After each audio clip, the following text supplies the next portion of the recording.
안녕하세요. 세계 축구에서 가장 핫한 선수의 모든 것을 총정리하고 분석해드립니다. 선수 풀스토리 스카우트 H 축구 전문기자 한준입니다. 스카우트 H를 함께하고 있는 한국 최고의 해외 축구 전문가, 분석 전문기자 김현민 기자 모셨습니다. 안녕하세요. 예, 안녕하세요. 예. 우리 선수라서가 아니라, 한국 선수라서가 아니라 지금 세계에서 가장 핫한 선수 중에 한 명, 손흥민 그렇죠. 선수 아니겠습니까? 예. 2021-2022 시즌 프리미어리그 득점왕을 수상했기 때문에 더 이상 손흥민 선수를 이제 찬사를 하는 부연 설명이 필요 없을 것 같은데요. 그렇죠. 본론으로 들어가 보죠. 올 시즌 프리미어리그 득점왕을 수상한 손흥민 선수의 모든 기록과 모든 정보 살펴보겠습니다. 일단 손흥민 선수 처음으로 프로에서 리그 20호골 넘겼어요. 네, 거기다가 기록들을 보시면 아시겠지만은 계속 발전하는 모습들을 보여주고 있죠. 데뷔 시즌에는 이제 4골로 좀 부진하면서 그때는 좀 힘든 거 아니냐는 얘기를 들었지만은, 예, 그 이후로는 보란 듯이, 계속 발전해 나갔었고, 그러면서 도움 스탯도 올렸고, 이번 시즌에는 마침내 그 공격 포인트 30개를 프리미어 리그에서 기록을 했죠. 예, 30개 공격 포인트 대단한데, 물론 이제 텐텐을 기대하는 분들이 원래 많이 있었어요. 텐텐은 그렇게 의미 있는 기록 아닙니다. 그렇죠. 득점이 더 중요하죠. 솔직히 도움은 유럽에서는 그렇게 크게까지 생각을 안 해요. 골을 도움 2개나 3개 정도 돼야지 골 한 골의 가치로 거의 보거든요. 왜냐면은 도움은 본인이 잘한다고 해서 되는 게 아니거든요. 아무리 많은 찬스 주더라도 동료들이 못 넣으면 도움을 올릴 수 없기 때문에 그거 나중에 기록적으로 나옵니다. 그렇죠. 어쨌든 상승세가 맞다. 도움이 주는 것은 큰 의미는 없다라고 볼 수 있겠고요. 그리고 무엇보다 사실 우리가 축구를 오래 봤잖아요. 국내에서는. 아시아 선수가 프리미어리그나 유럽 5대리그 득점왕 한다는 건 상상도 못했었는데 정말 대단한 업적 아닙니까? 거기다가 단순히 프리미어리그를 넘어서 유럽 5대리그에서도 처음이죠. 그러니까 차범근 감독님이 과거에 그 분데스리가 4위 득점 4위 했던 게 가장 높은 5대리그에서는 그렇다고 볼 수 있는데, 유럽 5대리그에서도 득점왕을 차지했고요. 저는 그러니까 이 득점왕을 차지했다는 게 결국 그동안 어쨌건 간에 유럽에서도 알게 모르게 있었던 아시아 선수에 대한 그런 선입견 같은 거 있잖아요. 그러니까 아시아 선수는 열심히 뛴다라는 그런 선입견이 있었고, 그래서 솔직히 말하면 저희도 알게 모르게 그런 한계치를 조금 두고 있었거든요. 아시아 선수는 어쨌건 간에 피지컬적으로도 한계가 있고, 약간 좀 이런 것들이 단순히 그러니까 축구에서만이 아닌 야구라던가 농구라던가 이런 데서도 항상 나왔었어요. 그래서 분데스리가에서 아시아 선수를 굉장히 많이 영입을 했지만은 항상 하는 얘기들은 그거였거든요. 아시아 선수들은 성실하다, 열심히 뛴다, 지시를 잘 따른다. 그래서 상당히 쓰임새가 좋다, 그런 식의 얘기였지, 하나의 조각으로 봤었지, 핵심으로 보진 않았었거든요. 사실 단적으로 박지성 선수처럼. 언성 히어로가 아니라 언성 히어로고 조금 이제 팀의 소금과 같은 존재지 주인공이 아니었다는 얘기죠. 거기다가 이제 차범근 감독님이 워낙 엄청난 기록들을 과거에 내긴 했는데, 그때는 아시아 선수들이 해외에 진출하지 않았을 시기였기 때문에 말 그대로 차범근 감독은 특별한 존재처럼 여겨졌어요. 그렇기 때문에 이거는 차범근이 굉장한 거지, 아시아 선수의 그런 걸로 좀 보진 않았었거든요. 약간 돌연변이다. 아시아 수준이 같은 게 아니다. 그렇게 봤었는데, 손흥민 선수는 지금 아시아 선수들이 굉장히 많이 유럽에 나가고 있는 와중에 올린 성과여가지고 조금 더 의미가 남다르다고 할 수 있는 거죠. 여기서 약간 부연해서 좀 얘기를 물어보고 싶은데, 사실 카가와 신지도 분데스리가에서는 좀 그런 탈피하는 좀 주역적인 역할을 좀 하지 않았었나요? 좀 차이가 있을까요? 그래도 어쨌건 간에 도우미로서의 역할이었으니까. 그러니까 스코어로서의 역할이 아니었기 때문에, 결국은 그래도 축구는 마지막 과정에선 골을 넣는 게 가장 중요하고, 그렇기 때문에 공격수가 가장 가격이 비싼 거고 한 거거든요. 그렇기 때문에 손흥민 선수의 득점왕 등극은 단순히 한국을 넘어서 아시아 전체에 상당히 크게 끼치는 영향력이 있다는 거죠. 그러다 보니까 각 아시아 언론들에서도 대서특필을 하고 있는 거죠. 헤드라인을 뽑고 있고. 그렇습니다. 말씀하신 대로 아시아 선수 중에서도 유럽에서 활동을 하고 활약을 한 선수가 있었고 좋은 평가를 받았지만, 축구의 꽃이 골이고 골로 경기가 결정되는데 그 골을 가장 잘 넣는, 세계에서 가장 잘 넣는 선수가 아시아에서 나왔다는 것은 혁명적인 일이다라고 볼 수 있겠습니다. 살라와 득점왕 공동 수상이긴 했어요. 사실 단독이었으면 조금 더 좋았겠지만, 그래도 이 지표를 봤을 때는 손흥민 선수의 후반기 페이스는 엄청났죠. 그러니까 한때는 더블 스코어 차이였거든요. 예. 예, 그러니까 그 살라가 뭐 15골을 넣고 있을 때 손흥민 선수는 8골을 넣고 있었고 약간 그 2배 차이가 나는데 그걸 쫓아갔다는 것도 굉장한 일이라고 할 수 있는 거죠. 예, 물론 뭐 그 살라가 주춤했던 부분도 있지만은 손흥민 선수의 그래프를 보시면은 급격하게 올라가요. 예, 거의 뭐 이게 떡상인데 지금 24, 25라운드부터 몰아치기가 시작됐어요. 예. 사실 뭐 살라 선수가 전반기에 잘했고 손흥민 선수가 후반기에 잘했고 뭐 양분했다라고 볼 수 있지만 특히 이제 2022년 들어서는 프리미어리그에서뿐만 아니라 유럽 전체로 봐도 손흥민 선수가 대단했던 거죠. 예, 그렇죠. 예. 이 두 선수의 세부 기록을 봐도 사실은 이제 공동 득점왕이지만 일각에서는 특히 뭐 우리 팬들이 좀 더 많이 얘기하긴 하지만 진정한 득점왕은 손흥민 아니냐 뭐 이런 얘기가 나오죠. 예, 이게 그러니까 최종 라운드 바로 전 시점의 그래프인 건데요. 이게 왜냐면 딱 보기에 너무 비교를 할 수 있게 나온 거여가지고 그래서 이걸로 뽑아놓은 거거든요. 그러니까 뭐 최종 기록은 뭐 손흥민 선수가 23골이고 또 이제 기대 득점도 15.7골이고 약간 좀 이런 차이들은 있긴 해요. 예, 근데 어쨌건 간에 그 최종 라운드 전까지의 기록들을 비교를 하자면요. 일단 페널티킥 없는 골 손흥민 선수는 전부 다죠. 반면에 이제 살라 선수는 페널티킥 골이 5골이 포함이 되어 있어서 넌 페널티 골은 이제 18골까지 되는 거죠. 그리고 무엇보다도 손흥민 선수는 기대 득점보다 훨씬 많은 골을 넣었다. 이게 보이는 거죠. 15.7골이라고 했잖아요. 최종적으로는. 그러면 거의 뭐 7골 차이가 난다. 8골, 7골, 8골 차이가 난다고 할 수 있는데 반면에 살라 선수는 기대 득점보다는 실제 득점이 살짝 떨어졌다. 그렇죠. 23골에 조금 넘는 수치가 나왔기 때문에 사실 그만큼 기회가 주어져서 넣은 거고 손흥민 선수는 그만한 기회가 없는데 넣었다. 그리고 좀 인상적인 게 활동 영역도 손흥민 선수가 또 훨씬 폭넓죠. 그러니까 골 외의 역할도 많이 하면서 넣은 거죠. 예, 그 살라 선수는 딱 진짜 윌포드의 그 동선인 거잖아요. 반면에 손흥민 선수는 중앙 지역까지 다 아우르고 있고 심지어 그러니까 그래프가 진할수록 그 지역을 많이 그러니까 거기서 터치를 많이 했다는 건데 손흥민 선수는 진하잖아요, 다. 진하다는 건 그만큼 많이 그 넓은 범위를 커버를 했다는 얘기고요. 또 이제 제가 아까 도움 얘기를 했던 게 여기서 나오거든요. 살라 선수가 13도움으로 도움왕을 했어요. 하지만은 정작 찬스 메이킹은 손흥민 선수가 더 많이 했다. 그게 중요하네요. 거의 뭐 10개 가까이 많다는 건 기회는 똑같이 만들어줬고 오히려 더 만들어줬는데 못 넣으면 내가 뭐 어시스트를 못하니까 넣어야지 되는 거죠. 반면 이제 리버풀은 좋은 공격수들이 있다 보니까 그만큼 골을 많이 넣어줘가지고 도움왕까지 할 수 있었다는 거죠. 그러니까 손흥민 선수는 동료들이 안 도와줬기 때문에 텐텐을 못한 거지 솔직히 말하면 도움왕도 할 수 있었던 수치였다는 소리인 거죠. 네, 사실상 손흥민 선수가 도움 기록도 살라한테 결코 떨어지지 않는다. 수치는 작아도 찬스 랭킹을 보면 된다. 예, 그러다 보니까 손흥민 선수가 파워랭킹 1위를 차지하게 된 거죠. 예. 이 찬스 랭킹에 대해서 사실 그 댓글에서 질문을 주신 분들이 있는데 구체적으로 찬스 랭킹이 뭐 키패스인가요? 어떤 거를 얘기하는 건가요? 기본적으로 그 패스를 줬을 때 이제 슈팅을 가져가게 한 패스, 최종 패스 이거 찬스 크리에이티드라고 하죠. 예. 근데 이제 뭐 키패스하고의 차이점은 이제 키패스 같은 경우는 도움이 들어간 걸 제외하고 하는 거고요. 찬스 크리에이티드 같은 경우는 이제 도움까지도 포함해가지고 하는 겁니다. 그런 차이점이 있다는 거 여러분들 아시면 될 것 같고요. 손흥민 선수 게다가 또 하나의 인상적인 기록은 사실 뭐 살라나 다른 그 득점왕 상위권에 있는 선수들보다 슈팅이 적다라는 건데 그래도 이제 올 시즌에 슈팅을 좀 많이 때렸어요. 네, 그러니까 뭐 기본적으로 슈팅 숫자가 그래도 조금 상승을 가져갔다는 거죠. 특히 무리뉴 감독 때는 이제 워낙 수비적인 전술을 하다 보니까 슈팅을 그러니까 데뷔 시즌은 부진했어가지고 출전 시간이 절반도 안 되잖아요. 절반, 심지어 이번 시즌과 비교하면 3분의 1이거든요. 출전 시간이. 그러다 보니까 슈팅이 적었던 거였고, 예, 지난 시즌은 이제 수비적인 전술의 영향으로 인해서 슈팅이 적었는데, 이번 시즌은 조금 더, 여기 보시면 아시겠지만 조금 더 중앙 쪽으로 많이 왔었거든요. 예, 그래서 9번과 같은 역할을 더 많이 했었기 때문에, 그것 때문에 조금 더 이제 슈팅 숫자도 늘어났고, 그리고 무엇보다도 이제 손흥민 선수의 대단한 부분은 슈팅 대비 유효 슈팅 비율인 거고. 그렇죠. 예, 그게 그러니까 59% 정도 나오거든요. 슈팅 대비 유효 슈팅 비율. 10개 슈팅 중에 6개가 골대 안으로 갔다는 얘기죠. 네, 그거 자체도 살라라던가 다른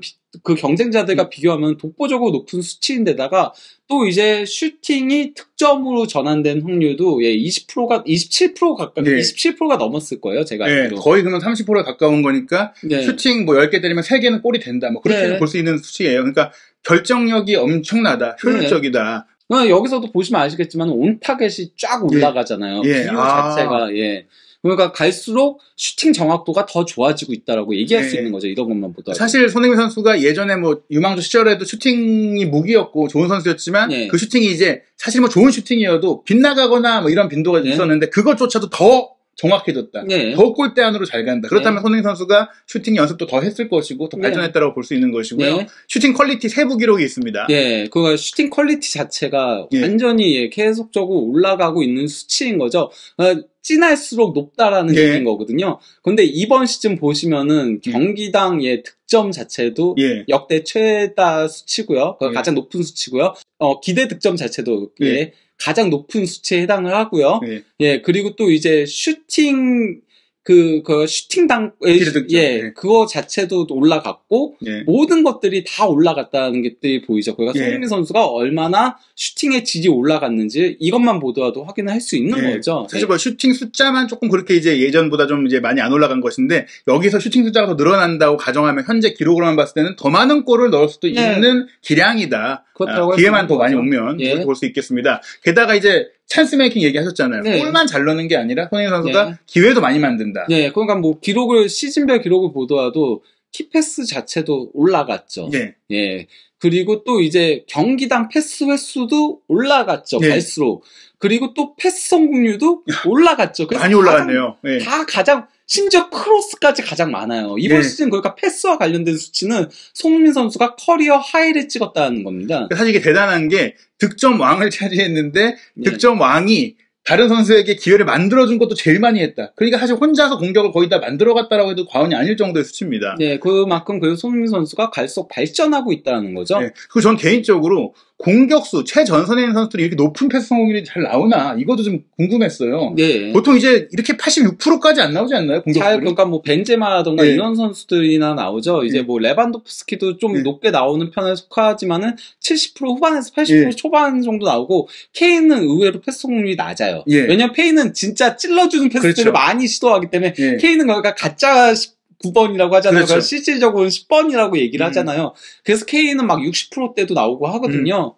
그런 것들을 감안하면 손흥민 선수 패스 성공률도 굉장히 높다라고 할 수 있죠. 사실 올 시즌에 9번형 선수로 성장해서 공격수에 가까웠지만 실질적으로 미드필더 역할도 같이 했다. 뭐 이렇게 볼 수가 있겠습니다. 최종 기록 살펴보겠습니다. 뭐 지금 슈팅 위치까지 다 나와 있는데요. 아까 얘기 드렸던 거였죠. 15.7 기대 득점 맞고, 그 득점 전환율 26.7%였네요. 제가 27% 조금 넘을 거다라고 했는데. 거의 근사합니다. 그리고 왼발 12골로, 이게 물론 뭐 이게 손흥민 선수는 솔직히 말하면 양발잡이라고 봐야 되잖아요.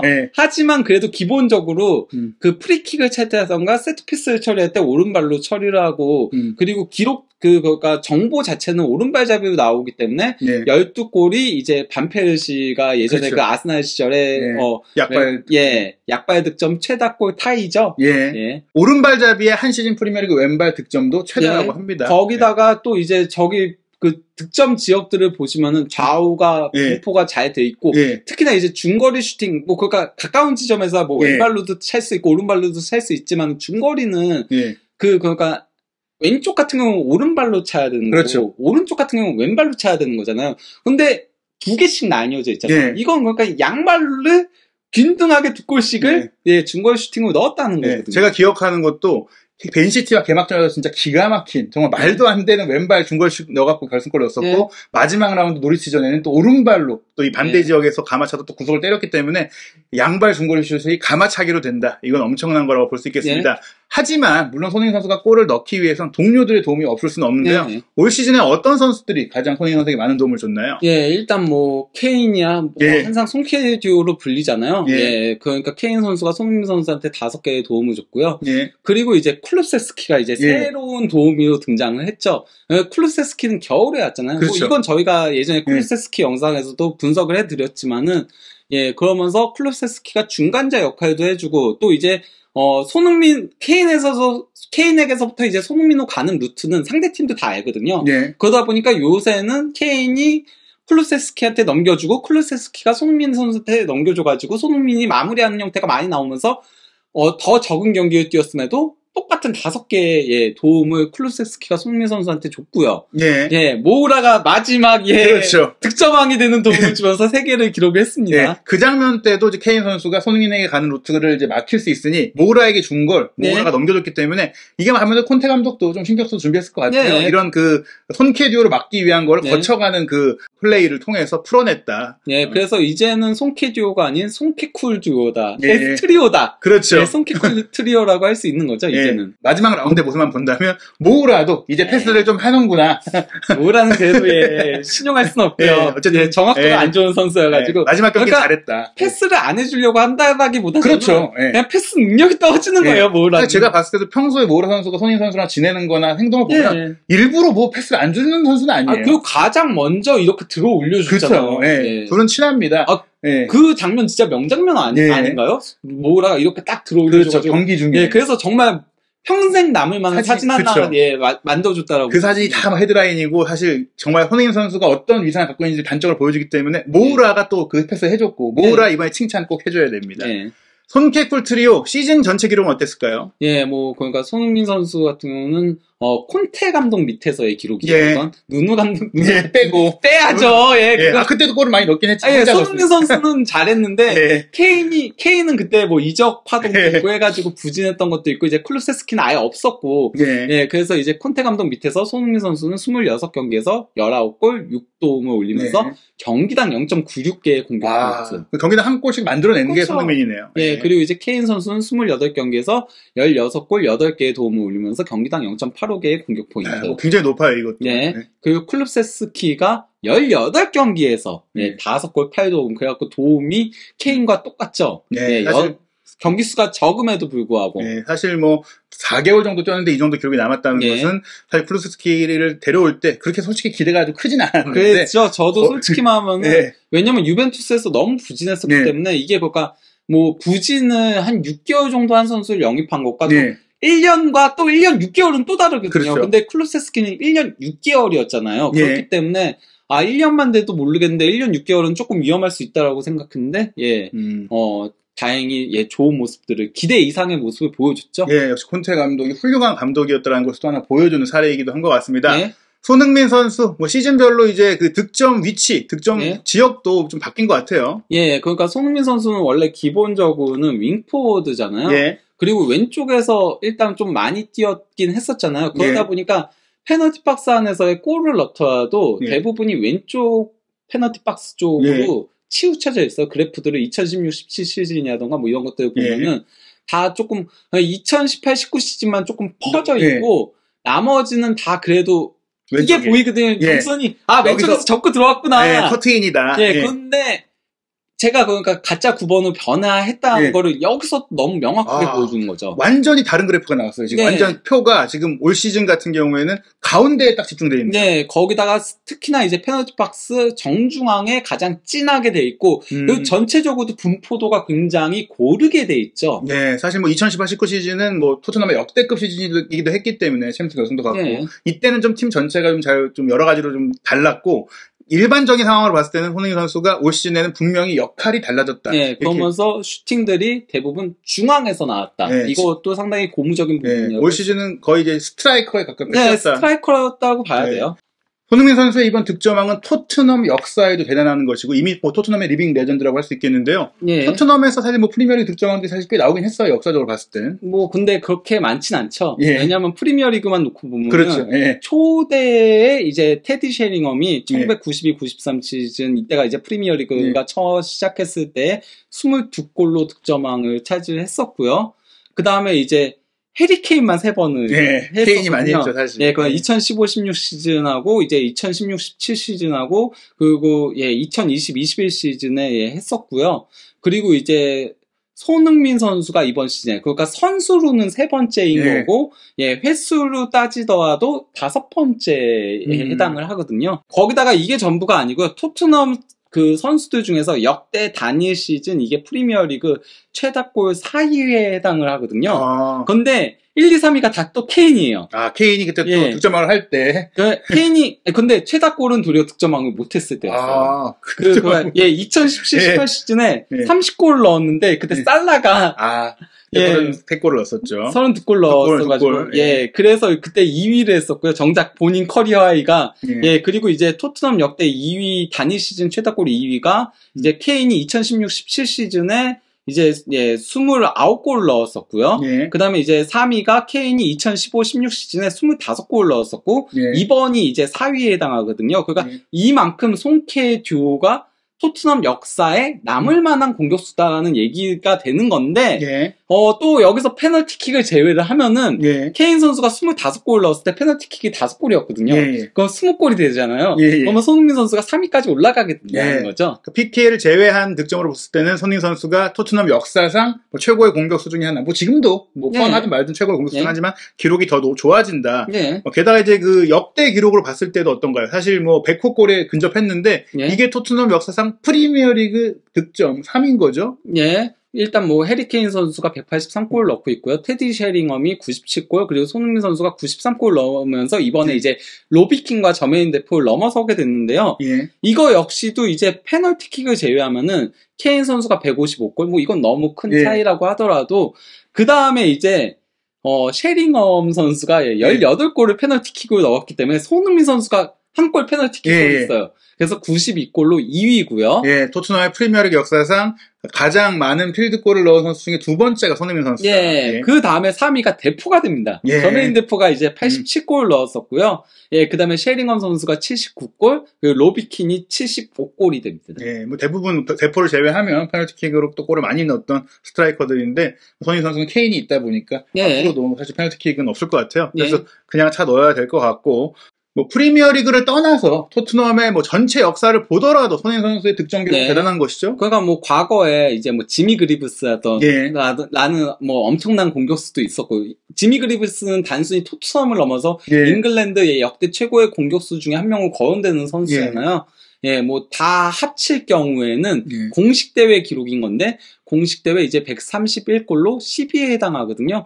근데 뭐 한 시즌 더 뛰게 되면은 저는 거의 5위권까지도 올라가지 않을까 싶어요. 네, 뭐 저메인 데포의 기록 정도는 충분히 뭐 넘는다고 봐야 되겠어요. 클리프 존스도 왜냐면 이건 공식 대회니까. 아, 그렇죠. 프리미어리그만이 아니니까. 프리미어리그만이 아니니까 클리프 존스까지도 충분히 되죠. 왜냐면 챔피언스리그까지 뛰게 될 거니까. 거기에 뭐 이제 카라바오컵과 FA컵 로테이션을 돌린다고 하더라도 좀 높은 라운드에 사실 예전에도 그랬지만 좀 중하위권 팀, 2부 리그 팀을 만날 경우 손흥민 선수가 충분히 또 다득점을 할 수 있는 기회도 있어서 역대 공식 득점 탑5도 충분히 가능한 흐름이다. 이렇게 그러니까 이런 기록들을 보면은 케인하고 손흥민이 토트넘 역사에 있어서 얼마나 대단한 공격수인지를 알 수 있는 거죠. 뭐 이미 지금 여기서 경력이 끝나도 레전드다. 언제든지 토트넘에 가도 뭐 사진이 있을 선수다. 이렇게 볼 수 있겠고요. 토트넘에서는 엄청난 역사를 만든 게 맞는데 그렇다면 프리미어리그 전체로 봤을 때는 이게 어느 정도의 기록이고 어느 정도의 활약일까요? 일단 뭐 손흥민 선수가 프리미어리그 93골로 일단 그 프리미어리그 역대 선수들 중에서 38위에 해당을 하거든요. 그런데 여기서 이제 뭐 제라드라던가 뭐 그리고 그런 선수들이 좀 있어요. 손흥민 선수보다 그 페널티킥을 많이 넣은 선수도 있거든요. 그래서 페널티킥을 제외하게 되면 손흥민 선수가 30위까지 올라가게 됩니다. 프리미어리그 필드골 역사상 30위. 엄청난 기록인데요. 사실 30명이라는 것은 뭐 올스타 팀을 구성했을 때도 어느 정도 후보군에 들 수 있을 정도의 그 공격수다. 이렇게 볼 수가 있는 것이고요. 그리고 이제 현역으로 뛰고 있는 선수들 중으로 본다면 거의 뭐 탑 아닙니까? 일단 뭐 손흥민 선수가 현역 선수들 중에서 93골로 이제 뭐 케인, 루카쿠, 마네, 뭐 바디, 호날두, 스털링, 살라에 이어서 이제 8위에 해당하긴 하거든요. 근데 이거 역시도 이제 페널티킥을 제외하면은 호날두를 넘어서면서 그러면서 이제 7위까지 한 단계 순위가 올라가게 됩니다. 호날두가 물론 이제 공백기가 있다고 쳐도 사실 맨유에서 쪘던 시즌들을 다 합쳤을 때 손흥민 선수보다 필드골은 적다. 이런 얘기죠. 그렇죠. 어마어마한 손흥민 선수입니다. 본인의 우상의 기록을 넘었다고 할 수 있는데요. 현역 프리미어리그 선수의 득점 순위, 뭐 손흥민 선수가 이제 페널티킥 없이 엄청난 순위고 또 2015, 2016 시즌에 손흥민 선수가 프리미어리그에 왔잖아요. 그 이후 시기로 따졌을 때도 손흥민 선수가 이제 동시기에 최고의 선수였다. 볼 수 있는 기록이 있죠.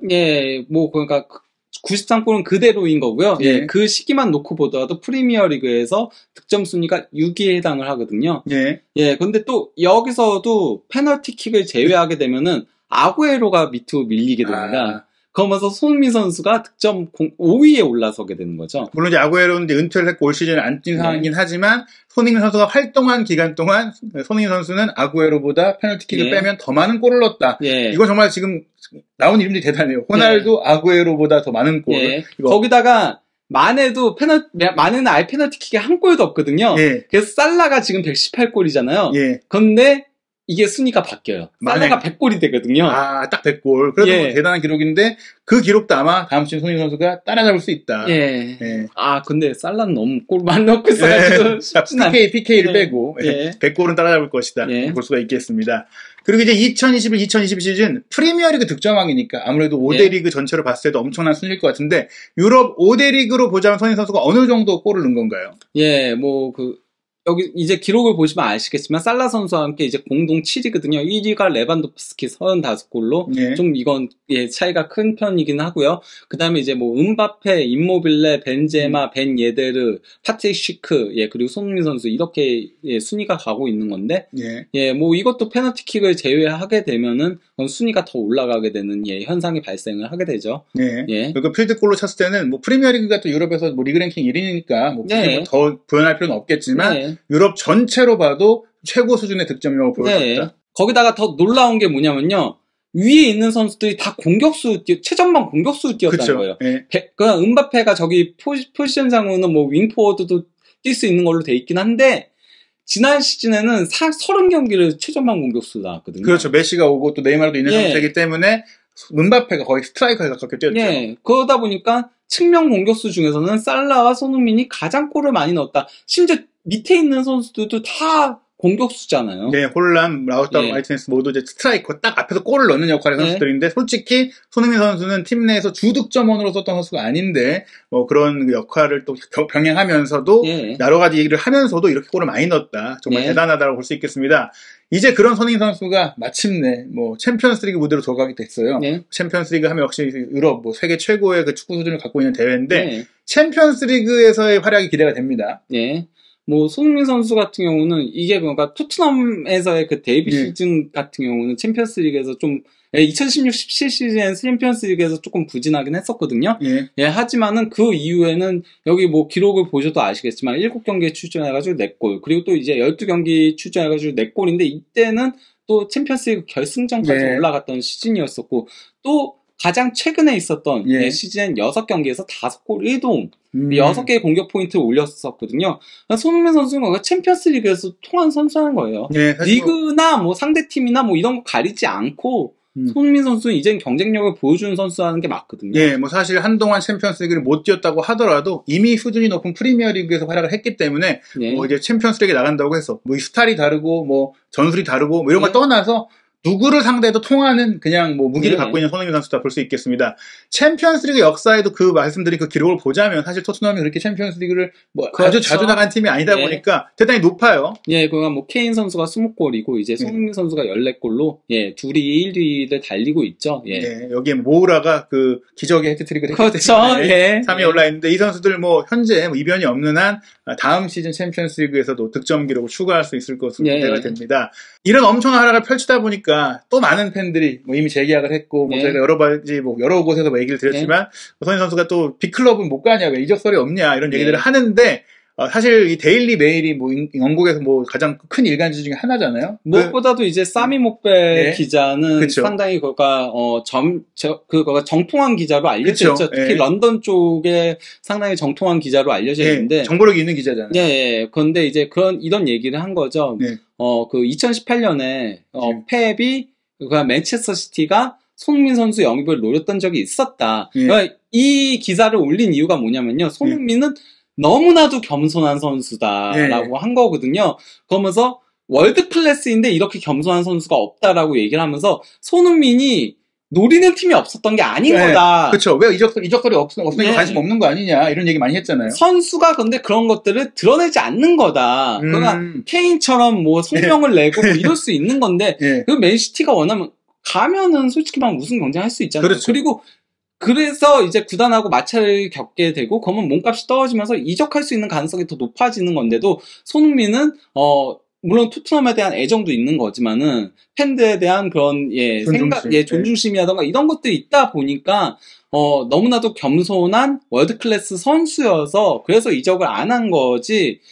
이적을 할 기회가 없었던 게 아니다라고 얘기를 한 거거든요. 네, 그러니까 저희도 예전에 사실 이제 손흥민 선수와 관련한 많은 이적설들을 보도하는 과정 속에 맨시티가 분명히 관심이 있었다라고 알려드린 적이 있었거든요. 근데 그때 이제 다들 기억하시는 그 챔피언스리그 그 8강전에서 패배 꿈을 무너뜨렸던 때 손흥민 선수가 결정적인 골을 넣었었잖아요. 네. 근데 이 사미 목벨 기자의 얘기에 따르면 이미 그 전에 이렇게 당하기 전에 과르디올라는 알아봤다. 사실 맨시티에서 영입을 하려고 움직였다는 건 과르디올라 감독이 원하지 않고서는 움직일 수가 없는 거잖아요.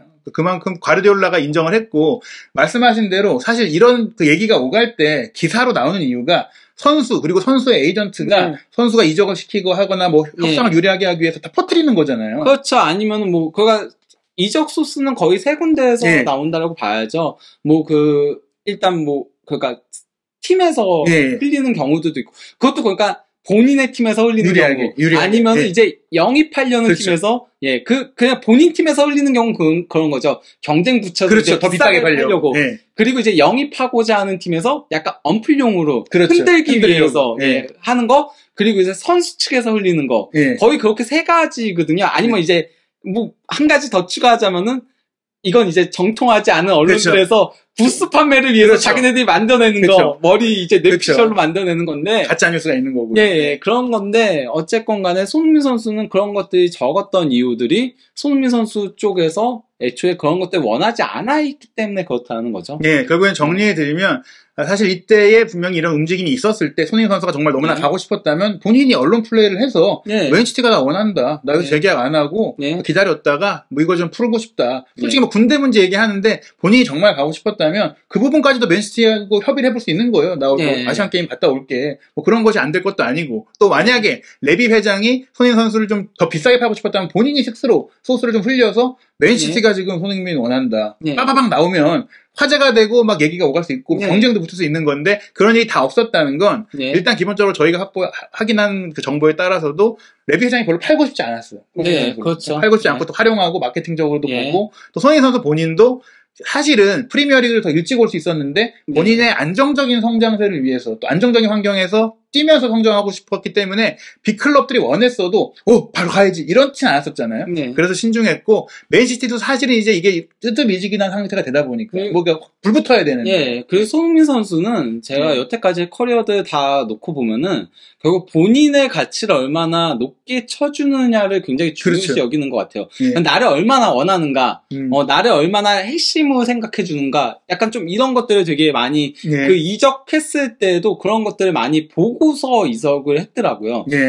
그렇기 때문에 토트넘이 본인에 대한 애정을 많이 가져하고 있고 하다 보면은 구단과 마찰을 일으키면서까지 그런 문제를 일으키고 싶지 않다는 거고, 솔직히 재계약도 안 해도 됐었고, 그래서 손흥민 선수는 이번 여름에 정말 가장 뜨거운 매물이었을 거예요. 그러니까 이때 18년도 마찬가지고 지금도 마찬가지고, 사실은 손흥민 선수가 더 밀었어도 됐었어요. 그랬다면 본인이 좀 이적 시장에서 뭔가를 만들어서 본인한테 유리하게 가져갈 수 있었을 텐데 그러지 않고 그냥 그 정석대로 구단을 위해서 재계약을 했기 때문에 솔직히 저는 손흥민 선수 이적 못할 거라고, 안 할 거라고 봅니다. 안 하고 못할 거라고 봅니다. 어찌됐거나 확실한 건 맨시티가 손흥민 선수에 대한 명확한 관심을 갖고 있었고, 그거에 또 사실 믿을 수 있는 얘기가, 그때 이제 포체티노의 토트넘이 굉장히 잘했었고 전술적으로도 좋았고, 전술적으로 그러니까 펩 가르디올라 감독과 유사성이 조금 있었어요. 그러다가 이제 카일 워커도 이미 데려갔기 때문에 손흥민도 괜찮고, 가르디올라가 한번 손흥민 선수도 우리의 스쿼드 플레이어로 써보고 싶다라는 생각을 갖고 타진을 해봤는데, 뭐 이게 되려면 어느 쪽이든지 아주 적극적이어야 되는데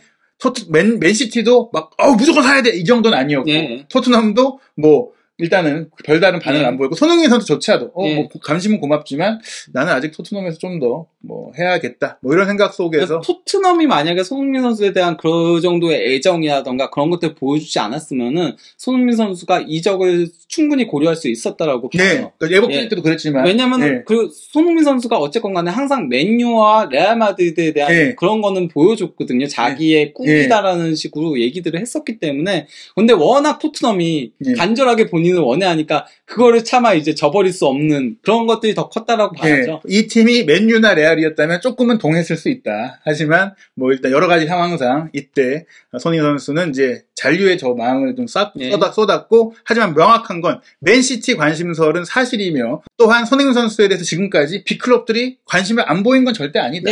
뭐 이런 것들이 드러나는 기사가 나온 겁니다. 이 기사가 옛날 얘기도 나온 이유가 하도 왜 손흥민이 이렇게 대단한 선수인데 왜 이적설이 없냐, 그럼 그만큼 안 대단한 거 아니냐 하는 얘기들이 많으니까 저평가됐다라고 하면서 이 얘기가 나온 것입니다. 그리고 뭐 어쨌건 간에 그 토트넘 같은 경우 오늘 이제 새벽에 아예 그 공식 홈페이지에 올라왔죠. 1억 5천만 파운드에 증자를 했다. 이 얘기는 어쨌건 간에 물론 뭐 그 1억 5천만 파운드가 뭐 워낙 프리미어리그에서는 돈을 많이 쓰는 구단들이 많아가지고 당장 뭐 첼시도 이적 자금에만 2억 파운드를 쓴다라고 보도가 나왔거든요. 그렇기 때문에 뭐 그게 아주 만족스러운 금액이 아닐 수는 있더라도 토트넘이 그 정도를 쓴다는 거는 나름 그래도 이번 시즌에 승부수를 던진다는 거거든요. 콘테 감독 밑에서 그 케인과 손흥민과 쿨루세스키의 그 조합들을 보면서 가능성을 봤다는 거예요. 가능성을 봤기 때문에 조 루이스 회장이 이 구단주가 정말 짠돌이로 유명했잖아요. 근데 거기서 그렇게 했다는 거는 손흥민 선수는 절대 팔지 않을 거라는 거를 방증한다라고 할 수 있겠습니다. 저희가 이제 뭐 다른 방송에도 그렇고 이전 영상에서도 손흥민 선수의 이적 가능성이 유일하게 열리려면 토트넘이 이번 여름에도 토트넘이 그전에 그랬듯이 소극적인 모습을 보여서 결국 콘테가 에이 못해 먹겠어 하고 나가면서 케인과 손흥민도 어떻게 된 거야 이러면서 혼돈이 오면서 이런 상황들이 좀 전개될 경우나 가능한 건데, 지금 최신 정보에 따르면 토트넘이 이번에는 콘테 감독을 잘할 수 있도록 밀어주기로 했고 돈을 쓰기로 했기 때문에, 그렇다면 당연히 손흥민 케인은 남는다. 어떤 관심이 있어도 이적은 어려워졌다. 이렇게 말씀드릴 수 있겠습니다. 한준TV 스카우트 H, 여기서 끝이 아닙니다. 손흥민 선수의 풀스토리, 독일 시절의 이야기부터 살펴볼 텐데요. 대한민국 최고의 독일 전문가라고 할 수 있는 김현민 기자가 손흥민 선수의 풀스토리, 프로 경력의 모든 이야기, 알려지지 않았던 이야기까지 총정리해 드릴 테니까요. 2편, 3편도 이어서 시청해 주시기 바랍니다.